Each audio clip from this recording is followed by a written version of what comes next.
Rheumatoid arthritis में जो कुछ टेस्ट करते हैं उनके बारे में पढ़ने जा रहे हैं। तो पहला है रूमेटॉइड फैक्टर टेस्ट। ठीक है, तो इसमें क्या होता है कि हमें रूमेटॉइड फैक्टर प्रोटीन चेक करना होता है, जो कि इम्यून सिस्टम द्वारा मिस्टेकली फॉर्म हो जाती है बॉडी में ड्यूरिंग इन्फ्लामेशन। तो इसमें जो रूमेटॉइड फैक्टर प्रोटीन होता है ये बॉडी के हेल्दी सेल पे अटैक करता है। ठीक है, और वो भी यूजुअली इम्यूनोग्लोबिन जी पे करता है। इसकी जो नॉर्मल वैल्यू होती है वो <20 इंटरनेशनल यूनिट पर ml मिलती है। नेक्स्ट है सीसीपी एंटीबॉडी टेस्ट। तो जो सीसीपी एंटीबॉडी टेस्ट है, इसमें भी ये एंटी सीसीपी एंटीबॉडी जो होती है, जो कि बॉडी में एबनॉर्मली फॉर्म होती है ड्यूरिंग इन्फ्लामेशन। और ये जो एंटी सीसीपी एंटीबॉडी होती है वो ज्वाइंट के जो हेल्दी सेल होते हैं उन पे अटैक करते हैं, और इनकी जो नॉर्मल वैल्यू होती है <20 यूनिट पर ml। नेक्स्ट है सी रिएक्टिव प्रोटीन टेस्ट। ठीक है, इसमें क्या होता है कि हम measure the level of C reactive protein in blood. और ये जो सी रिएक्टिव प्रोटीन होता है वो लीवर द्वारा सिक्रेशन होता है ड्यूरिंग द इन्फ्लामेशन कंडीशन।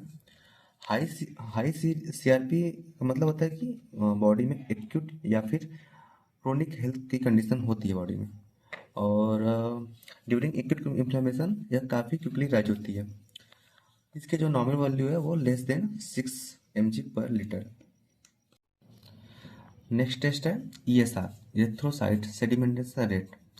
यह कि नॉर्मली किसी भी इन्फ्लेमेटरी कंडीशन में ये ESR तो करते ही करते हैं। तो सेडिमेंटेशन रेट का मतलब क्या होता है कि time taken by RBC to settle at bottom of test tube.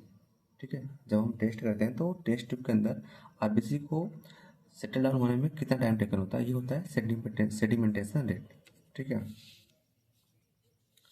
और जो ESR जो टेस्ट करते हैं वो क्या दिखाता है कि बॉडी में इन्फ्लेमेशन की कंडीशन है।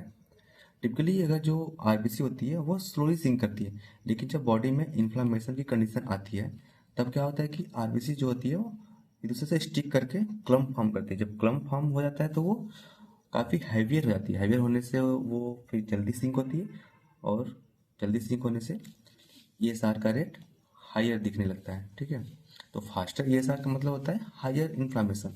अब इसकी नॉर्मल वैल्यू की बात कर लेते हैं। तो डिफरेंट एज ग्रुप में ये डिफरेंट वैल्यू होती है। तो एडल्ट मैन में जो होता है वो 0 to 15 mm पर आवर दिखता है इसका नॉर्मल वैल्यू।